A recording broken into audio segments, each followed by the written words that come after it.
দেখা যেত যে ম্যাক্সিমাম জায়গাতেই ছেলেদের একটা প্রাধান্য থাকে কাজের। নারী রোবোটিক্স দল হিসেবে ফিজিক্যালি গিয়ে আমাদের প্রথম অর্জন।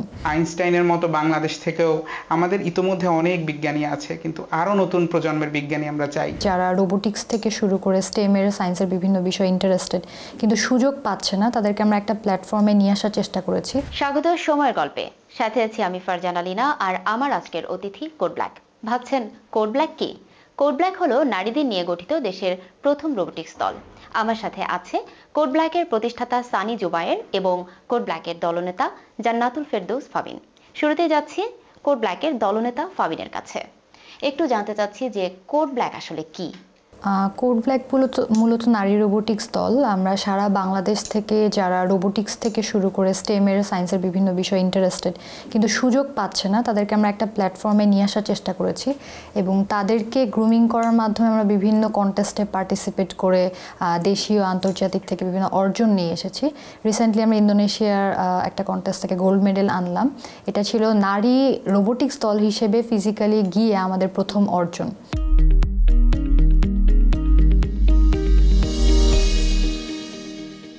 এবারে ভাইয়া, আপনার কাছে একটু জানতে চাচ্ছি যে এই যে আপনি কোড ব্ল্যাকের মতো একটি দলকে প্রতিষ্ঠা করেছেন শুধুমাত্র নারীদেরকে নিয়ে, এই ভাবনাটা আসলে কিভাবে আসলো এবং কিভাবে দলটিকে একত্রিত করলেন?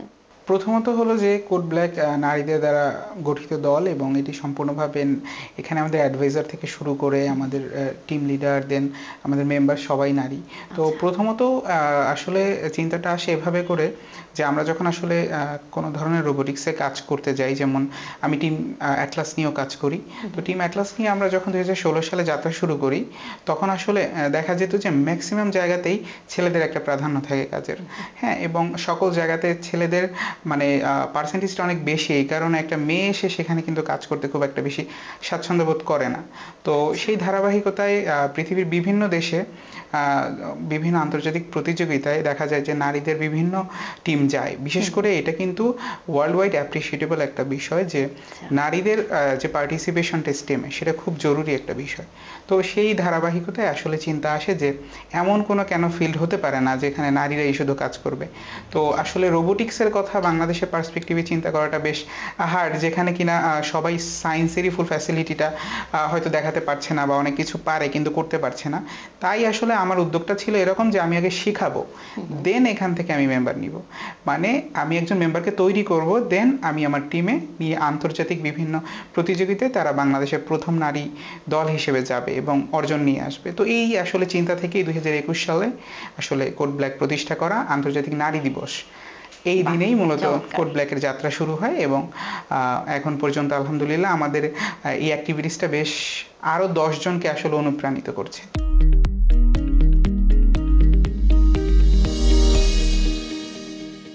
নারীদেরকে নিয়ে এরকম একটি দল গঠনের ক্ষেত্রে প্রথম দিকে কেমন সাড়া পেলেন এবং কোথায় কোথায় প্রতিবন্ধকতা পেলেন? যখন আমি নারীদের এই দলটি তৈরি করার চিন্তা করি, তারপরে দেখা যায় যে আমাদের টিম অ্যাটলাসের সাথে অনেক সময় অনেক ফিমেল মেম্বার কানেক্ট হতে চাইতো, কিন্তু আমরা দেখা যেত যে বিভিন্ন জায়গায় বিভিন্ন রেস্ট্রিকশনের কারণে, যেমন আমরা ইন্টারন্যাশনালে যাই, সেখানে আমরা 10 জন মেম্বার, তার মধ্যে একজন নারী আর বাকি 9 জন যদি ছেলে মেম্বার থাকে, তখন দেখা যাবে তার জন্য একটু অকওয়ার্ড সিচুয়েশন হতে পারে।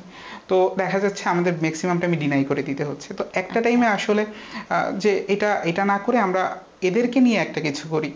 তো এইখান থেকে যখন মানে চিন্তাটা আসলো, তখন প্রথমত হলো যে টিমটাকে মেক করার পিছনে যেমন 1-2 জন আমি পাচ্ছি, খুব রেয়ারলি কিছু ফিমেল মেম্বার পাচ্ছি যারা কাজ করতে ইন্টারেস্টেড। তো এত রেয়ারলি যদি আমি পাই, আমি তো টিম মেক করতে পারবো না, রাইট? তো এরপরে আমি যেটা করলাম যে বিভিন্ন জায়গায় আমরা সেমিনার বা ওয়ার্কশপ বা বিভিন্ন ধরনের অ্যাক্টিভিটিসের সাথে ফিমেল মেম্বারদের আলাদাভাবে আমরা গ্রুমিং করা শুরু করলাম, যে এটা শুধু বেসড অন ফিমেল এইরকম করে, বা this workshop is only for female, যেখানে মেয়েদের যে গুরুত্বটা, বা একটা স্কুলে বা ইনস্টিটিউশনে গেলে শুধুমাত্র মেয়েদের জন্য ওয়ার্কশপ, তখন দেখা যেত যে মেয়েরা আসতো, না পারলেও তারা আসতো যে আমি একটু যেয়ে দেখি এক্সপেরিয়েন্স কি হতে পারে। তো তখন যেত টিম কোড ব্ল্যাকের টিম লিডার প্লাস হলো গিয়ে আমাদের যারা তখন মেম্বার ছিলেন কোড ব্ল্যাক টিম অ্যাটলাসের সাথে কাজ করতেন, তাদেরকে নিয়ে মূলত ওয়ার্কশপটা নিতাম, যাতে করে তারা feel free to ask any question, এইরকম একটা বিষয় কাজ করে যে তারা যে কোনো কোশ্চেন জিজ্ঞাসা করতে পারে, উত্তরও পেতে পারে, এবং পুরো ওয়ার্কশপ কন্ডাক্ট হতো মেয়েদের দ্বারা। আর প্রতিবন্ধকতা যদি বলি তাহলে দেখা যায় যে একজন ফিমেল মেম্বার যখন বিশেষ করে ইন্টারন্যাশনালে যাবে তখন কিন্তু তার বাসা থেকে অনেক ধরনের প্রশ্ন থাকে বা অনেক ধরনের প্রবলেম থাকে, যেটা কিনা অনেকটা আমাকেও মানে কনভিন্স করতে হয়, স্পেশালি আমাদের মাধ্যমে তারা যাচ্ছে। সো অবভিয়াসলি কনভিন্সের জায়গাটা তৈরি করে দিতে হয়। এক্স্যাক্টলি। তো ওই জায়গাটাতে তাদেরকে বোঝানো, ইভেন আমরা কিন্তু প্রতি কন্টেস্টের আগে প্যারেন্টস মিটিং করি, মানে প্যারেন্টসদের আমাদের ল্যাবে নিয়ে আসি, আমরা কি করছি সেটা দেখাই, কি হতে যাচ্ছে সেটা দেখাই, আর কোথায় যাচ্ছি সেটা দেখাই, যাতে করে তারা নিজেরাই আসলে এই বিষয়ে উৎসাহ দেয়। এবং খুব ভালো একটা বিষয় যে বাংলাদেশে আসলে আধুনিকায়নের ফলে এখন প্যারেন্টসরাও বুঝতে শুরু করেছে আসলে রোবোটিক্স কি বা টেকনোলজির রেভলিউশনটা কিভাবে হচ্ছে এবং নারীদের সেটাতে সম্পৃক্ততা কত জরুরি। তো এই আসলে পুরো ভারসাম্যটা আমাকে অনেকটাই সহজ করে দিয়েছে পথ চলাটা। আপু, আপনার কাছে একটু জানতে চাচ্ছি যে এই যে কিছুদিন আগে আপনারা আন্তর্জাতিক প্রতিযোগিতায় স্বর্ণপদক জিতেছেন, সেখানে আসলে একটি নারী দল হিসেবে আপনারা পার্টিসিপেট করেছেন, এবং সেই জায়গা থেকে দেশের অন্যান্য দেশের নারীদের অবস্থানটা কেমন দেখেছেন? আমরা যেরকম গিয়েছিলাম ইন্দোনেশিয়া, ওখানকার প্যানকেসিলা ইউনিভার্সিটিতে আমাদের প্রোগ্রামটি হয়েছিল, ইভেন্টটি।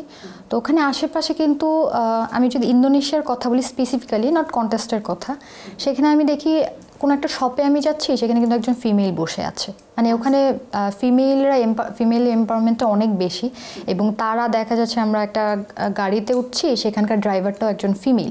তো আমাদের আশেপাশে আমরা তাকিয়ে যখন দেখছি যে আশেপাশের বেশিরভাগ টিমই ফিমেল টিম, এবং তারা যে কাজগুলো করেছে সেগুলো আসলে নর্মাল কোনো কাজ না। আমরা যদি বলি যে আমরা যেরকম সায়েন্স ফেয়ারে অংশগ্রহণ করি, প্রজেক্ট নিয়ে যাই, কিন্তু এটা পুরোটাই ছিল তারা প্রোডাক্ট আকারে নিয়ে এসেছে। যেরকম আমরা বিএসটিআই অনুমোদন প্রাপ্ত প্রোডাক্ট আমরা বাজারে তুলতে পারি, ওদের প্রতিটা গভর্নমেন্ট থেকে ফান্ড করা, এবং তারা তাদের সাপোর্ট, ফুল সাপোর্ট পেয়ে এসেছে ফ্যামিলি থেকে, গভর্নমেন্ট থেকে, এবং তাদের সোসাইটি থেকে তারা অনেকটাই সাপোর্টিভ আমাদের থেকে। তো তারা সব সাপোর্ট নিয়ে অনেক ভালো করেছে। আমরা যদি অতটুকু সাপোর্ট পেতাম তাহলে আমরা আশাবাদী যে আমরা আরও ভালো করতে পারতাম। আসলে ভাইয়া, আপুর কথা রেশ ধরে একটু আপনার কাছে আসতে চাই যে সেখানে প্রতিযোগিতায় গিয়ে তিনি দেখেছেন যে বিভিন্ন দেশ গভর্নমেন্টের অনুমোদন নিয়ে অনেক ধরনের প্রজেক্ট নিয়ে এসেছে, কিন্তু এই যে আপনারা একটি অর্থাৎ কোড ব্ল্যাকের মাধ্যমে একটি প্রজেক্ট আপনারা বিজয়ী হয়ে আসলেন, কিন্তু বাংলাদেশে এসে এর প্রভাবটা আসলে কতটা সম্ভব বলে মনে হচ্ছে আপনাদের কাছে? আমরা যেটাকে বলি যে ফোর্থ ইন্ডাস্ট্রিয়াল রেভলিউশন, যেটাকে চতুর্থ শিল্প বিপ্লব, তো তার যে মেইন যে পয়েন্টগুলো আছে আইওটি, রোবোটিক্স, এআই, তো এগুলোর মধ্যে এখন রোবোটিক্স চলে এসেছে, এবং রোবোটিক্সের গুরুত্বটা এখন বিশ্বব্যাপী সব জায়গায়। যেহেতু স্মার্ট বাংলাদেশ যে গড়ার প্রকল্প, সেটার মধ্যে আমাদের এই fourth industrial revolution directly connected. এখন আমরা যখন কোনো একটা সলিউশন নিয়ে আসি, হয়তো দুই একটা কোম্পানি আমাদেরকে নক করে, আচ্ছা আমার তো এই সমস্যাটা হচ্ছে, তোমাদের এই টেকনোলজি কি আমি ব্যবহার করতে পারবো? এর মানে যেটা দাঁড়াচ্ছে যে বাংলাদেশেও কিন্তু আসলে চেঞ্জিংটা আসা শুরু করেছে। তবে এই ক্ষেত্রে দেখা যাবে সরকারি যে পৃষ্ঠপোষকতা এবং তা বাস্তবায়নের দিকে নিয়ে যাওয়া, এটা যদি একটু বাড়ানো সম্ভব হয়, তাহলে আমরা জাতীয়ভাবে, সরকারিভাবে এবং বিভিন্ন ধরনের প্রকল্পে আধুনিকায়ন করতে পারবো, যেগুলো একজন মানুষকে বা একজন গার্ডকে বসে সিকিউরিটি দেওয়া বা কাউন্টিং করা যতটা টাফ, একটা মেশিনকে কিন্তু বা একটা রোবট, অথবা সেটা হতে পারে একটা অটোনোমাস ডিভাইস বা এনি কাইন্ডস অফ টেকনোলজির ইউজ যদি সেখানে থাকে,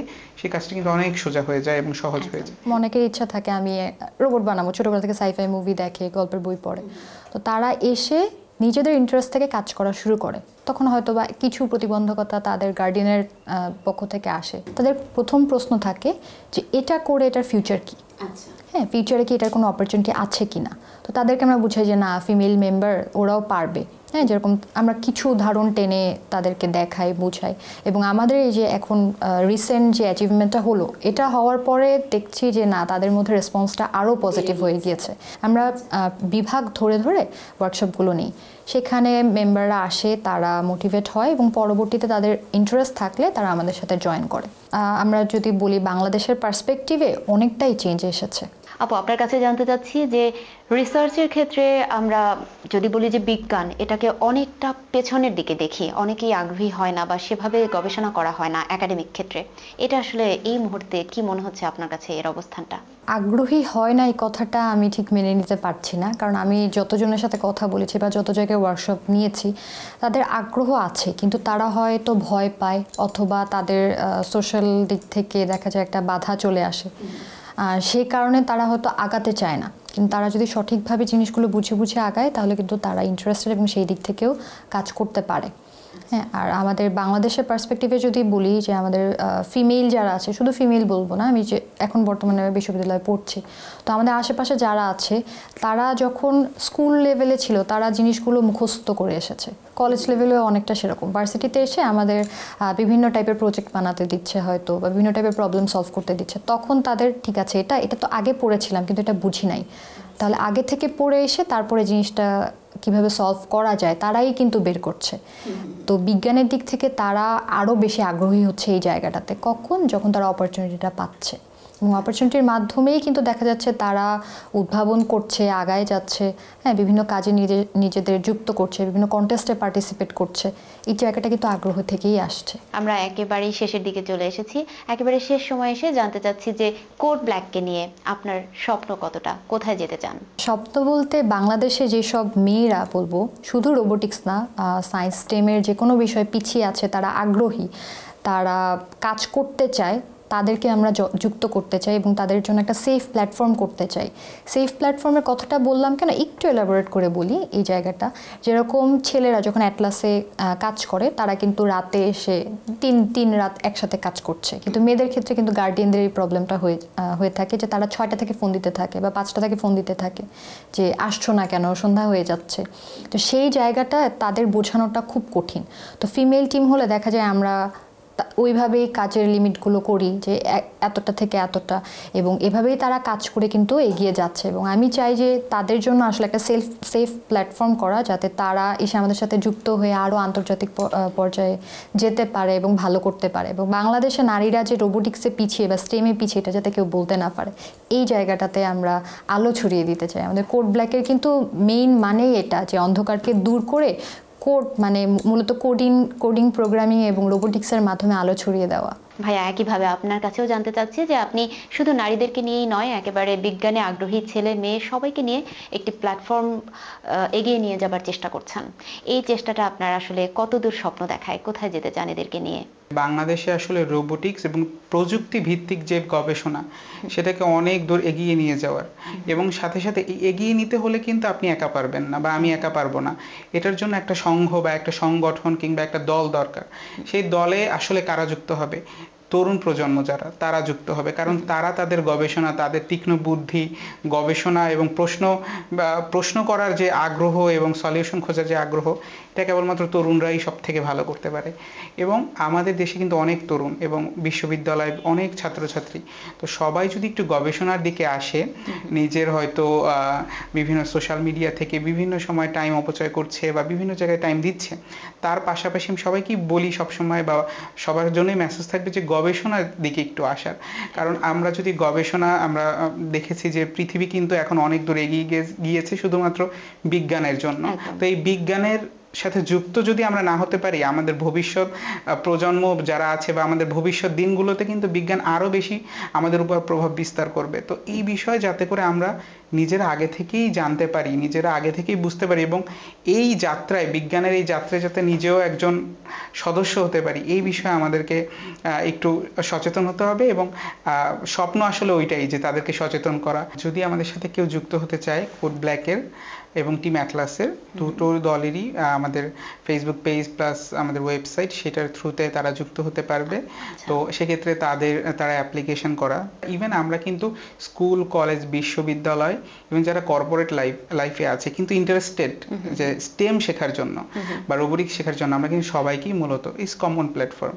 কোনো বিশ্ববিদ্যালয়ে কোনো ব্যারিয়ার নেই বা কোনো স্কুলের ব্যারিয়ার নেই, সবার জন্য উন্মুক্ত। এবং তাদেরকেও শেখানো, তারাও যাতে করে একসময় বাংলাদেশে যেমন স্টিফেন হকিং, আইনস্টাইনের মতো বাংলাদেশ থেকেও আমাদের ইতোমধ্যে অনেক বিজ্ঞানী আছে, কিন্তু আরো নতুন প্রজন্মের বিজ্ঞানী আমরা চাই। সেটাই আসলে স্বপ্ন দেখি এবং তার জন্য কাজ করছি আমরা। অনেক ধন্যবাদ আপনাদেরকে। দর্শক, আপনাদেরকেও অসংখ্য ধন্যবাদ এতক্ষণ আমাদের সঙ্গে থাকবার জন্য। আর আপনারা তো জেনেই গেলেন, আমাদের চারপাশে অনেকেই বিজ্ঞানে আগ্রহী আছেন। যারা বিজ্ঞানের নিত্য নতুন আবিষ্কারের ব্যাপারে আগ্রহী, তারা কিন্তু চাইলেই কোড ব্ল্যাকের সাথে যুক্ত হতে পারেন, অ্যাটলাসের সাথে যুক্ত হতে পারেন। আবারও ধন্যবাদ সবাইকে এতক্ষণ আমাদের সঙ্গে থাকবার জন্য।